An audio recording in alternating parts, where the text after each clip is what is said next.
Since the time of our previous video on this topic, more messages have surfaced in what has now been dubbed Signalgate. There are 7 screenshots available to the public, all of which Attorney General Pam Bondi has publicly said are not classified. In the first screenshot we see, it was in fact National Security Advisor Mike Waltz that formed the group, then added in key governmental officials. Those officials included Vice President J.D. Vance, Tulsi Gabbard, Scott B. of the Treasury, and Pete Hegseth.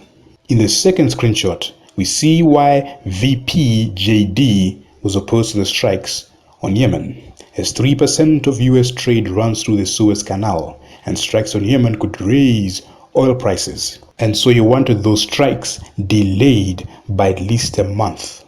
In the third screenshot, Joe Kent assures VP JD that there was nothing time sensitive in regard to potential strikes on Yemen, and also Israel would be attacking them regardless, with or without the US, and so they would need US backing and arms to replenish the ones they used.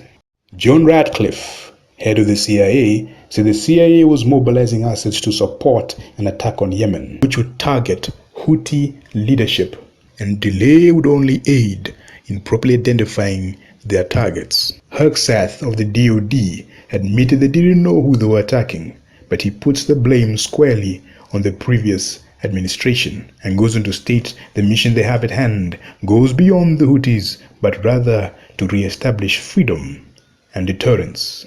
In the fourth screenshot, Pete says he's open to other thoughts, after which Michael Waltz states trade figures that go through the Red Sea and around the Cape of Good Hope. He goes on to admit the Houthis have sophisticated weaponry and are a formidable adversary, which is the primary reason Israel convinced the US to fight this war for them, as the Zionists prefer genocidal warfare against people that can't fight back.